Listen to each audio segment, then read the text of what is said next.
السلام علیکم. لو is for ever by سایہ ناز. قسط نمبر 8. چھوڑ جانے پہ پرندوں کے مذمت کی ہو. تم نے دیکھا ہے کبھی پیڑ نے ہجرت کی ہو؟ جھولتی شاخ سے چپ چاپ جدا ہونے پر زرد پتوں نے ہواؤں سے شکایت کی ہو. اب تو اتنا بھی نہیں یاد کہ کب آخری بار دل نے کچھ ٹوٹ کے چاہا، کوئی حسرت کی ہو. ایسا ہمدرد تیرے بعد کہاں تھا جس نے لغزشوں پر بھی میری کھل کے حمایت کی ہو. دل شکستہ ہے کوئی ایسا ہنرمند بتا، جس نے ٹوٹے ہوئے شیشوں کی مرمت کی ہو. شب کے دامن میں وہی نور بھریں گے احمد، جن چراغوں نے اندھیرے سے بغاوت کی ہو. انعام نے اپنے کہے کے مطابق 2 ہی پیشیوں میں شائنہ کو بے قصور ثابت کر کے اسے نہ صرف باعزت بری کروا لیا، بلکہ اس نے شائنہ کی رضامندی سے اس پولیس افسر کے خلاف بھی اپیل دائر کر دی تھی جس نے وقت کے لیے مختص قانون سے صرف نظر برتے اسے بے وقت گرفتار کیا تھا. اس کیس نے عدالتی حلقوں کے ساتھ ساتھ سیاسی حلقوں میں بھی انعام کی مقبولیت میں خاصا اضافہ کیا تھا.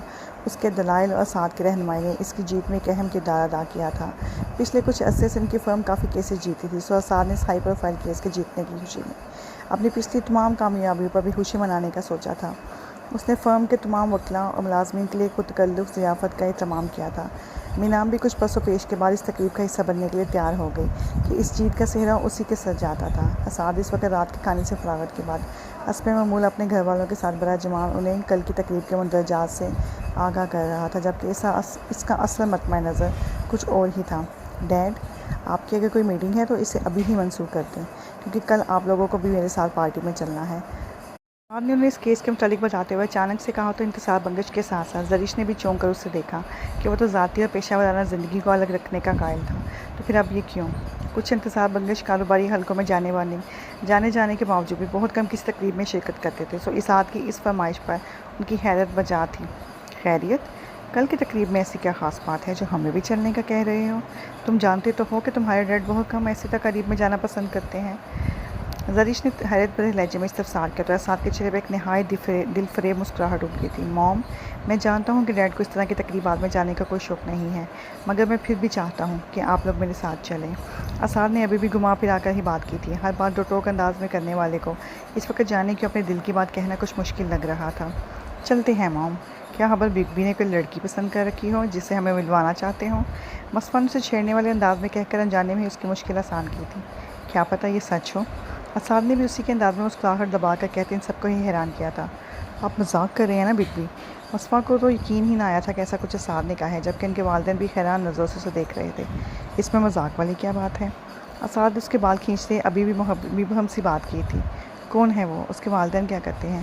اس کے بعد زرش نے لڑکی کے متعلق استفسار کیا تو انتصار نے اس کے خاندان کے بارے میں، مگر وہ ابھی کچھ بھی بتانے سے انکاری تھا. اب یہ تو کل وہاں جا کر ہی پتہ چلے گا کہ وہ کون ہے. اسعد نے مسکراتے لہجے میں کہا تو مصفا بھی شرارت سے مسکرا دی. میں بتاتی ہوں کہ وہ کون ہے. وہ آنکھیں پٹپٹاتی ہوئی گویا ہوئی تو اسعد نے اسے ایک گھوری سے نوازا تھا. یہ وہی ہے نا جن کا ذکر آپ پچھلے آدھے گھنٹے سے کر رہے تھے؟ ورنہ آج سے پہلے تو کبھی ایسا نہیں ہوا کہ اسعد بخش نے کسی کی اتنی تعریف کی ہو، اور وہ بھی خاص کر ایک لڑکی کی. مصفا نے اپنی بات مکمل کر کے تائیدی نظروں سے اسے دیکھا تو وہ اس کے سر پر چپر کشید کر کے بنا کچھ کہے سامنے لگی اسکرین کی طرف متوجہ ہو گیا. مصفا سچ کہہ رہی ہے نا اسعد؟ مجھے بتاؤ کہ وہ دکھنے میں کیسی ہے؟ تمہیں کب ملی؟ اس کی خاموشی اور چہرے پر پھیلی مسکراہٹ نے زرش کے شک پر بھی یقین کی مہر لگائی تو وہ جٹ اشتیاق بھرے لہجے میں گویا ہوئی تھی. کل دیکھ لیجیے گا موم، امید ہے کہ آپ کو مایوسی نہیں ہوگی. اسعد نے 2 جملوں میں ساری بات سمیٹ دی کہ ابھی اس کا ارادہ ان لوگوں کو صرف انعام سے ملوانے کا تھا، باقی کے مراحل وہ انعام سے بات کرنے کے بعد ہی طے کرنے کا ارادہ رکھتا تھا. ہم تمہارے ہر فیصلے میں تمہارے ساتھ ہیں بیٹا، مگر حسب نسب کا خیال رکھنا بھی بے حد ضروری ہے. انتصار بخش نے تائید کے ساتھ تنبیہ کرنا بھی ضروری سمجھا، مگر اسعد کا فلسفہ ان سے کچھ الگ تھا. ڈیڈ، میرے نزدیک انسان کی پرورش بہترین ہونی چاہیے. حسب نسب کسی کے کردار کی ضمانت نہیں ہوتا. میں بہت سے اعلیٰ نسب سے تعلق رکھنے والوں کو انسانیت کے مرتبے سے بھی نیچے گرتا ہوا دیکھ چکا ہوں. اس کے ساتھ ہی ساتھ نچلے طبقے کے بہت سے لوگوں کو میں نے رواداری کی بے نظیر مثالیں قائم کرتے دیکھا ہے. سو میرے لیے یہ نسب سے زیادہ انسانی زندگی کا نصاب معنی رکھتا ہے، جس سے مرتب کردہ خطوط پر ایک انسان کی تربیت کی جاتی ہے. اسعد کی بات نے ان سب کو ہی لاجواب کیا تھا. زرش نے اپنی بیٹی کی اس قدر اعلیٰ سوچ پر اسے ستائش نظروں سے نہارا تو انتصار بخش اس سے اختلاف رکھنے کے باوجود بھی چپ ہو گئے کہ وہ ایک بار اس لڑکی کو مل کر ہی کوئی فیصلہ کرنا چاہتے تھے. خان حویلی میں نہ بسام اور نہ بیشا کے ساتھ ساتھ سہیم اور افگینی کی شادی کی تیاریاں بھی شروع ہو چکی تھیں. ہر گزرتے دن کے ساتھ نبیشہ کی سنجیدگی میں حد درجہ اضافہ ہوتا جا رہا تھا۔ خائصہ کا رویہ اور ماضی کی حقیقت جاننے کی جستجو کسی طور چین نہ لینے دیتی تھی۔ اس دن کی تلخ کلامی کے بعد سے نبیشہ کی پوری کوشش تھی کہ اس کا اپنی ماں سے سامنا کم سے کم ہو۔ بھلے سے وہ دل سے خوش نہ تھی، مگر وہ یہ بھی نہیں چاہتی تھی کہ کسی بھی قسم کی بدمزگی کی صورت میں حویلی کا ماحول خراب ہو، کیونکہ وہ اپنے ساتھ اپنے دونوں بہترین دوستوں اور افغینی اور سہیم کی ہوشی بھی نہ پڑنے دینا چاہتی تھی۔ وہ دونوں ہی اس کی تنہائیوں اور اداسیوں کے ساتھی رہے تھے۔ سہیم اسے اپنی چھوٹی بہن مانتا تھا اور وہ اپنے بھائی کی خوشی پھیکی نہیں کر سکتی تھی۔ ابھی بھی وہ اندر خائصہ کی سب لوگوں میں موجودگی کے باعث اٹھ کر باہر دالان کی سیڑھیوں پر بیٹھی تھی۔ کچھ دیر قبل ہی مورے سب کو شہر سے نبیشہ اور افغینی کے لیے لائے گئے جوڑے دکھا رہی تھیں۔ خائصہ نے بہت شوق سے افغینی کے ہر جوڑے کی تعریف کی، جبکہ نبیشہ کے لیے لائے گئے ملبوسات انہوں نے یوں پرے کیے جیسے کسی بچھو نے انہیں ڈنگ مار دیا ہو۔ وہ ان کے مزید بھڑکنے کے خیال سے ہی وہاں سے اٹھ کر یہاں آ کر بیٹھتے ڈوبتے سورج کی نارنجی کرنوں پر نگاہیں جمائے جانے کی سوچ میں مگن تھی۔ کیا دیکھ رہی ہو؟ اس کے یوں غیر محسوس انداز میں اٹھ کر باہر آ جانے پر اس کے پیچھے آتے سہیم نے اسے کچھ فاصلے پر براجمان ہوتے ہوئے پوچھا تھا۔ دیکھ رہی ہوں کہ ہر عروج کو زوال ہے۔ یہ ڈوبتا سورج اس بات کی عکاسی کرتا ہے کہ بالآخر ہر سفر کو اختتام ہے، تو پھر میری جستجو اور تکلیف کو کوئی کنارہ کیوں نہیں ملتا؟ نبیشہ کے لہجے کا زخمی پن ایک پل کے لیے سہیم کو بھی لاجواب کر گیا تھا۔ چندہ اداس کیوں ہوتی ہو؟ یہ آزمائشیں تو انسانی زندگی کا حصہ ہیں۔ وقت سدا ایک سن نہیں رہتا۔ تمہاری زندگی میں اگر کچھ رشتوں کی کمی ہے تو اللہ پاک نے متبادل کے طور پر تمہیں اور بھی بہت سے رشتوں سے نوازا ہے۔ تم جو نہیں ہے اس پر اداس ہونے کے بجائے جو میسر ہے اس پر خوش تو ہو کر دیکھو۔ سہیم نے رسان سے اسے سمجھانا چاہا۔ جانتا تھا کہ وہ اس وقت قنوطیت کے زیر اثر ہے، سو وہ نرم لہجے سے اسے رام کرنے کی کوشش کر رہا تھا۔ میں کب خوش نہیں ہونا چاہتی، مگر میرے باپ سے میرا ہوا انجانا گناہ ہر بار میرے راستے کی رکاوٹ بن جاتا ہے۔ میں جس بھی راہ چلوں ہر موڑ پر اندیکھا ماضی حائل ہے۔ میں کروں تو کیا کروں؟ نبیشہ آج پہلی بار بسام کے بعد کسی اور کے سامنے بھی اپنے جذبات عیاں کر رہی تھی، ورنہ وہ ہمیشہ سے اپنے احساسات چھپا کر رکھنے کی عادی تھی۔ وہ ہمیشہ ایسے کسی موقع پر خاموشی اختیار کر لیا کرتی تھی، مگر اب اس کے گرد چڑھا ہول چڑکنے لگا تھا۔ اس کی ایک وجہ یہ بھی تھی کہ شاید ہر گزرتے دن کے ساتھ خائصہ کے زمان یا نشتروں میں بھی اضافہ ہوتا جا رہا تھا۔ شاید ان دونوں کی اذیت ہی حد سے سوا ہونے لگی تھی۔ تم تو بہت بہادر ہو گڑیا، تو پھر یہ نا امیدی کی باتیں کیوں کرتی ہو؟ آزمائشوں بڑی شب کتنی ہی طویل کیوں نہ ہو، اس کا اختتام ایک روشن سویرے پر ہی ہوتا ہے۔ سہیم نے اسے اس کیفیت سے نکالنے کی ہر ممکن کوشش کی تھی، مگر بے سود۔ کہیں ایسا نہ ہو کہ میری آزمائشوں کا سلسلہ میری موت کے ساتھ ہی ختم ہو اور پھر روزے قیامت مجھے کسی روشن سویرے کی نوید سنائی جائے، تب جب میں اپنے باپ کا گریبان تھام کر اس سے سوال کر سکوں۔ مجھے تو بس اب اسی بات کی امید ہے۔ اس کے بعد کا سہیم کے ساتھ وہاں سے گزرتے بسام کا دل بھی سکڑ کر پھیلا تھا۔ اس نے تو کبھی نبیشہ کو اتنا مایوس نہیں دیکھا تھا، تو پھر کیوں کر اس کی امید اندھیروں میں ڈوب رہی تھی؟ نبیشہ اپنی بات مکمل کر کے وہاں رکی نہیں تھی۔ پلٹ کر پیچھے کھڑے بسام کو دیکھتے وہ بس پل بھر کو رکی اور پھر تیزی سے اس کے ساتھ سے ہو کر گزرتے راہداری میں گم ہو گئی تھی۔ لالا آپ؟ سہیم نے بھی مڑ کر دیکھا تو بسام کو وہاں موجود پا کر وہ اٹھ کھڑا ہوا۔ وہ اب بسام کے استفسار پر اسے سارا واقعہ بتا رہا تھا، جسے سنتے اس کا دل بھی درد سے بھر گیا۔ اب اسے ہی کچھ کرنا تھا، وہ یوں اپنی متاع جان کو سسکتے ہوئے نہیں دیکھ سکتا تھا۔